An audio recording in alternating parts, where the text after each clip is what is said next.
been it's been a minute. Or I didn't post last week, um, or maybe the week before either. Um, so at least to my YouTube channel, right? I did make a video, but somehow the sound got all goofy and didn't work. So I ended up not redoing the video and not posting at all. Um, so I'm the chemotherapy treatment that I had, not this past Thursday, but the Thursday before, it was two of the chemo treatment, two of the drugs, and then the immunotherapy drug. And that was the first time I had the immunotherapy drug, because when it everything I got first ordered, there was a bit of an issue with the insurance. So, but um, so the Friday afterwards, I felt okay. I felt like I had energy. I had some other like appointments, not necessarily all medical, but some other appointment things that I needed to deal with, and just some other things I needed to take care of. And so that Friday, kind of, was out and about doing that stuff. Had lunch with my friend and her siblings, and then finished the rest of my day. It was kind of like a long day for doing all that. And then after that, that Saturday, I was exhausted. That exhaustion really kicked in. I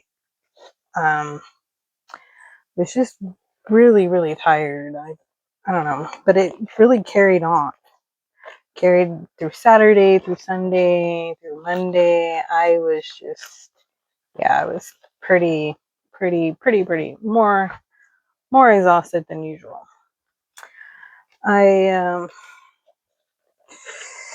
when I went in that week for my labs, they were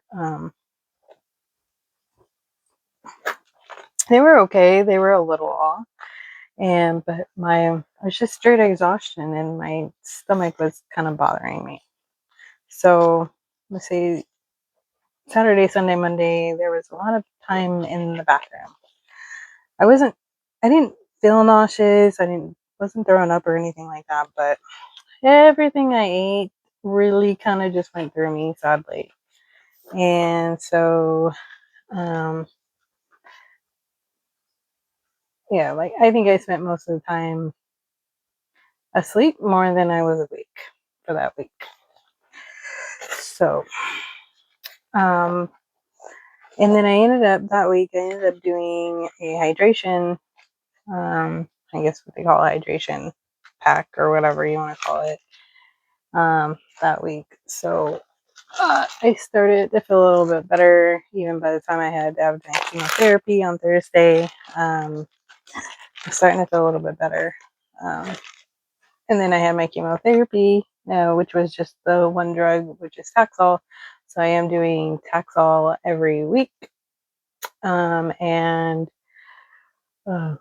so just slowly get back to my new normal through this chemotherapy. I'm kind of moving around at the moment. I got a new little bag thingy so I can get what I need to carry with me a little more organized and all in one little bag instead of a couple bags, for my cold capping stuff. See, so cold capping works, at least for me. I still got a lot of hair. Um, so yay for that, right? Anything to save the hair. No, it still seems kind of funny, but still gonna do it. Oh, this bag has little things in here. Anyway, so I am still doing pretty well considering everything. Just a little bit more tired or exhaustion. I don't know, whatever you want to say.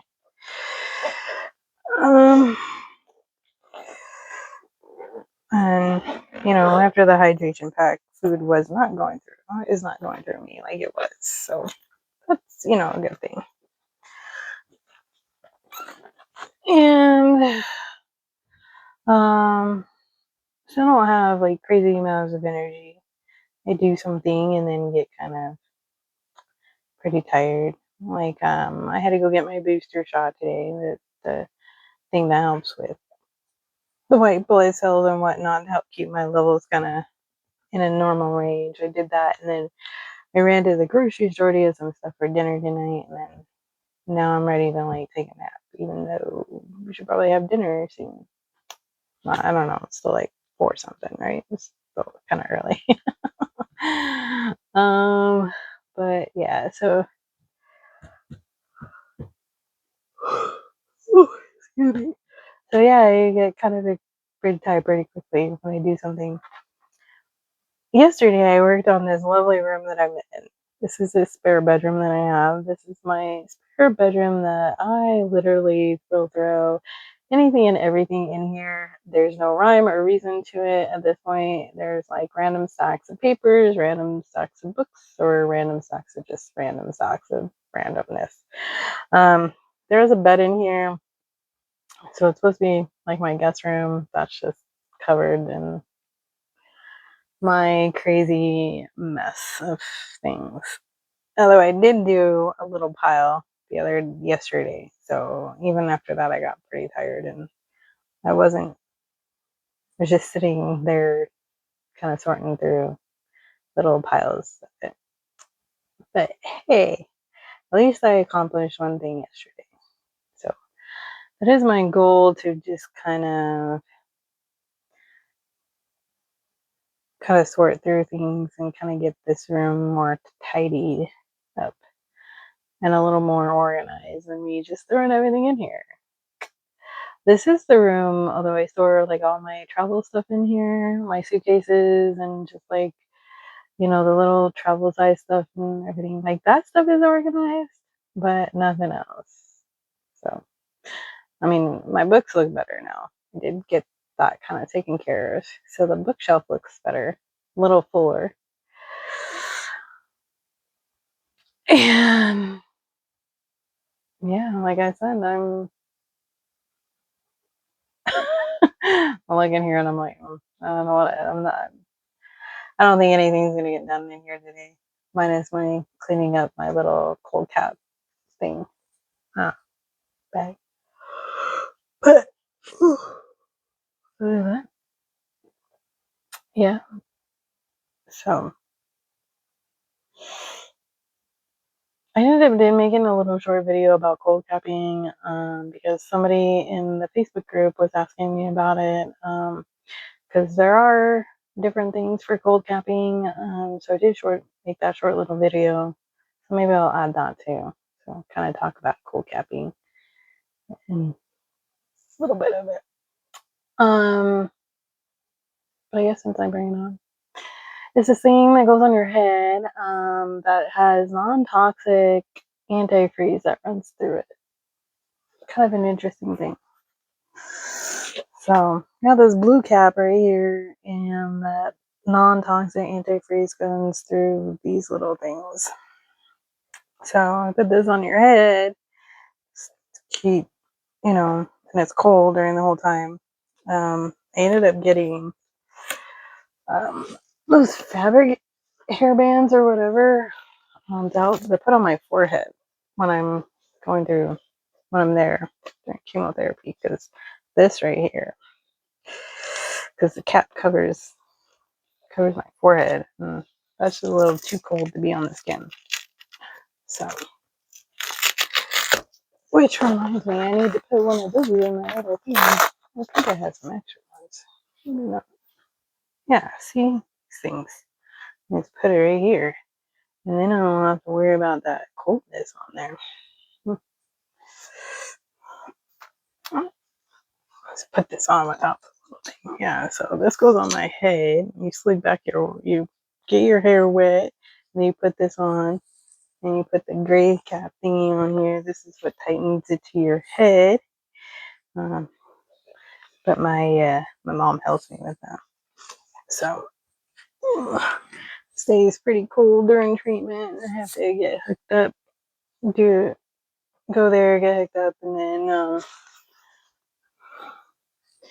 so it's like 30 minutes of prep, or you're supposed to start at 30 minutes prior to them starting the chemotherapy, which works out in the sense of because I go in, they do my blood pressure, and then I go get set up in my chair.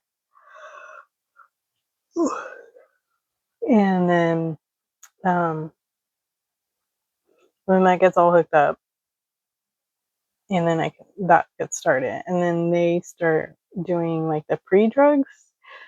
I don't know all the drugs that they give you prior to chemotherapy, but it's to help like with nausea and like allergic reaction type stuff. I know they give Benadryl because I end up passing out most of the time. And then I wear the cold cap during the whole time that they do the chemo, and then I am to wear it an hour after chemo. So I sit there for an hour after the chemo drug is done. But they usually leave like an IV, so I'm still getting liquids hooked up when I'm doing the remainder of the cold capping. So that just stays on, and then once I get done or pretty close to it, they'll take the thing out of my port, and then once I'm completed with my cold capping, I can just leave. So that is kind of nice. And I did buy like a cold capping on Amazon for here at home, like especially the night of chemo. Like I'll come home and then when I get ready for bed, I'll put it on. And then I'm falling asleep in it. But I mean, I sleep in an ice pack already underneath my head, so I kind of feel like the underneath over here is still really, really thick. Compared to maybe up here, it feels a bit thinner, but I don't know. Maybe it's just me. I mean, my hair's really not come out very much. Even when I run my hand through it, there's maybe one, maybe two strands, but it's not coming out. So I am really thankful that this cold capping is working out for me. Because I don't think I could stand not having my hair. I mean, my hair does get on my nerves, but still, like, not to have hair, I don't know. Although I am going to say, sometimes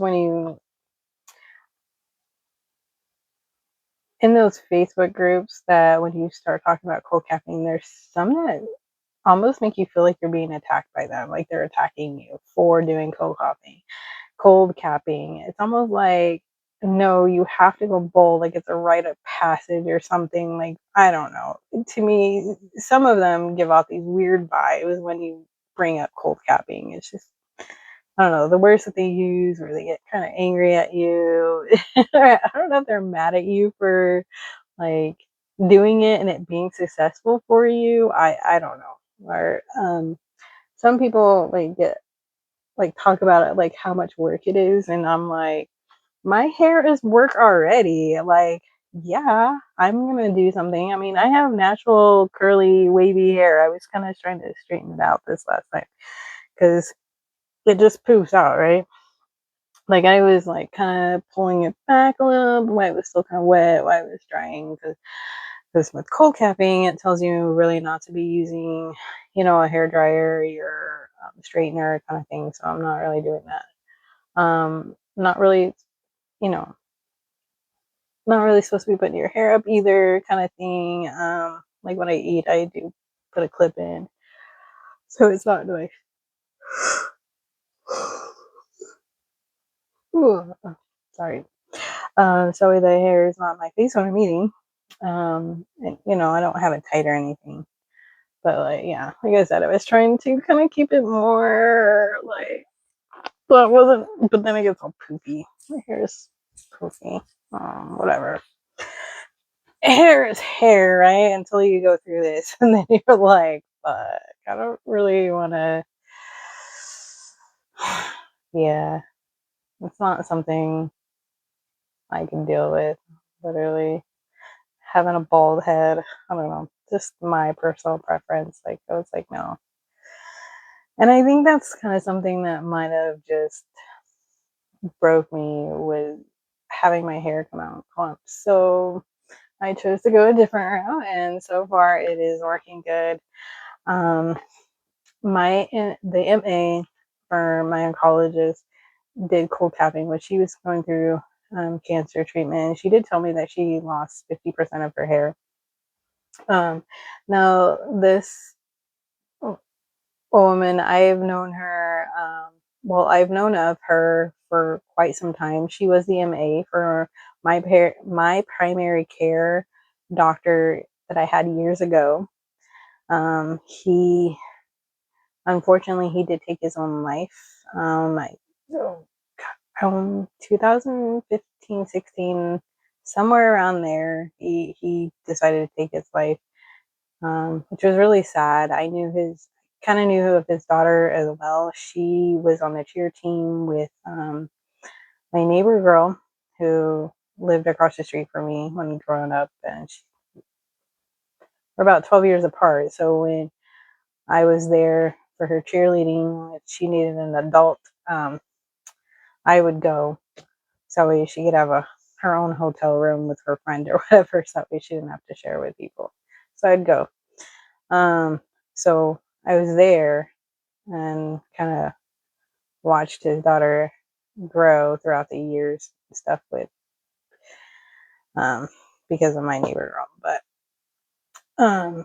But yeah, so she was the MA for him. And then when he passed, I don't know how that whole situation got handled was kind of a nightmare. Things were not relayed very well, communicated very well to the patients, I will say. And I don't even think to them either, the staff. But whatever. Um, but so her hair still looks the same as it did when I first met her years and years and years ago. It's already been 15 years. I don't know. She says she's been with Multicare for 18 years now. So yeah, it's been a good amount of time.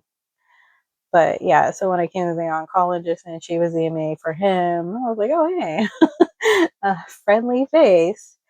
So, and she had talked about cold capping, and she said that she had lost, like I said, she said she lost 50% of her hair, and her hair is thinner than mine, or it looks thinner to me.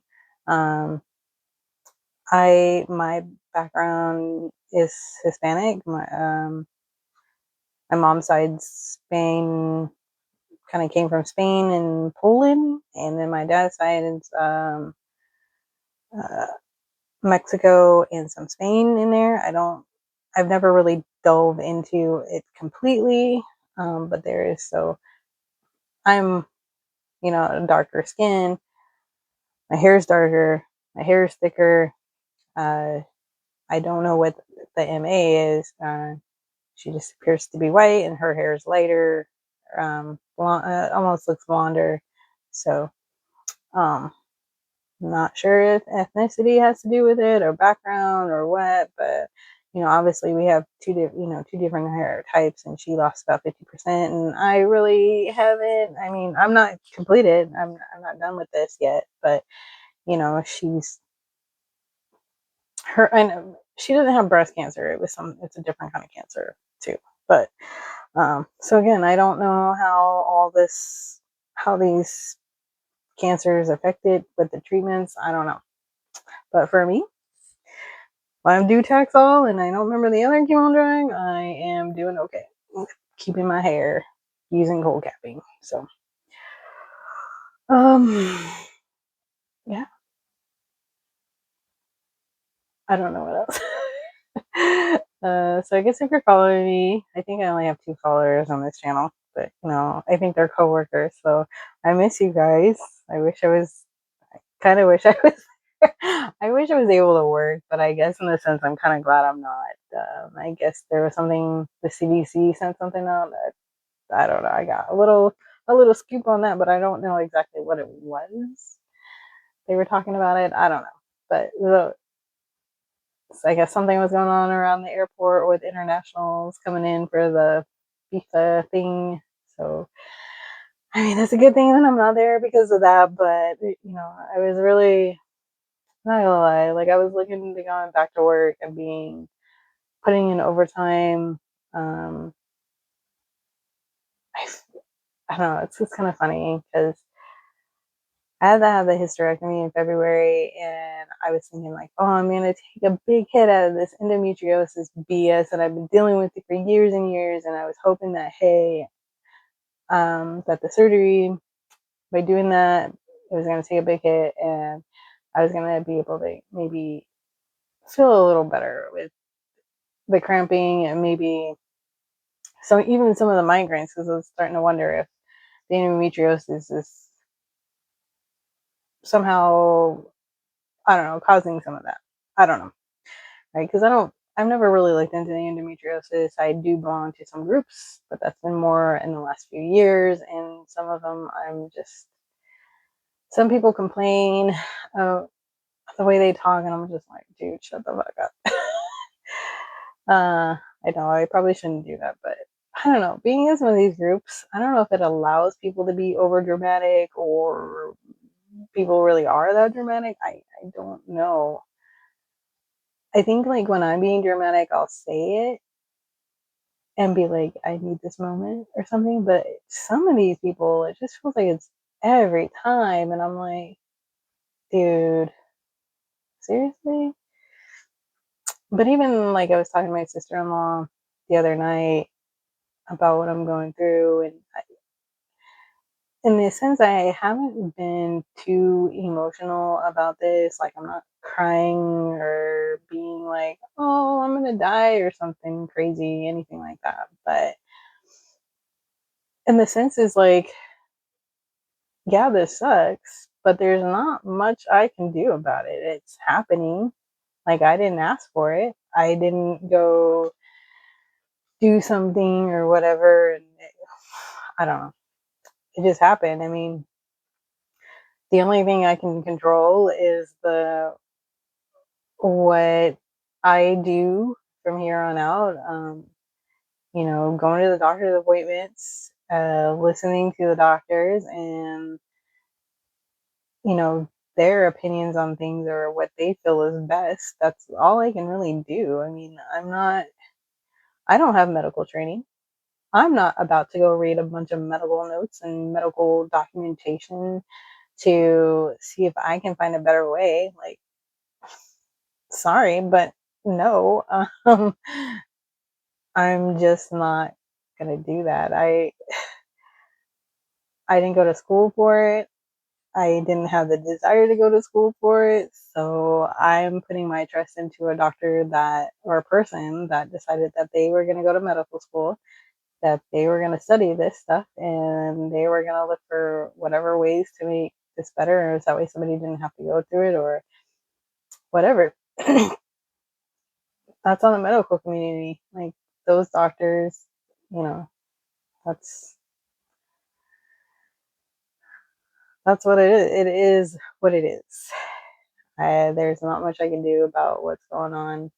Like I said, I can just take it one step at a time, listen to the doctors and do what they say, or if something comes up where I can question it, like I don't fully understand it, and I can ask questions. But other than that, yeah, like I said, it sucks. But what am I gonna do? I mean, I can't physically take it out.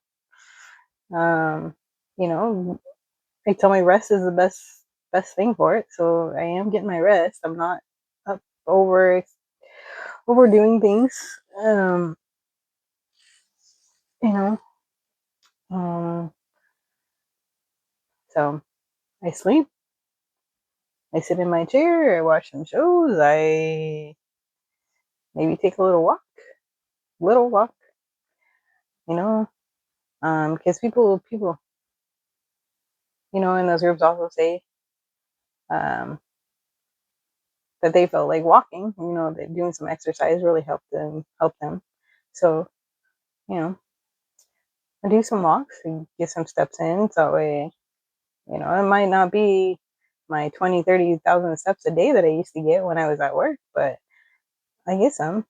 You know, I'm not just sitting here wasting away, I guess, in a sense. I don't really, I do a little bit of that. The doctor did say, getting a little bit of walk time in is good for you as well, not just moping about. But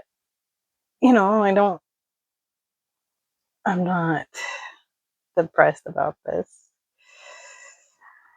It's hard because I can't work. I don't have funds coming in, so I guess that's the hardest thing is not having funds. But what can you do? So I guess that's my update. I'm doing fairly well for the most part. Not a whole lot going on. I guess a little bit more tired than usual, but I'm still here. I'm still kicking. I'm still breathing. I'm still moving about. So I guess until I get on here again, I will see you guys all later. Much love to all those who reach out, and much appreciation for all the help anyone's offered me and has helped me out. Yeah, it is appreciated. So y'all have a great rest of your day. I hope you all had a good 4th, a safe 4th, nothing happened. So yeah, have a great rest of your day. And again, I guess until next time.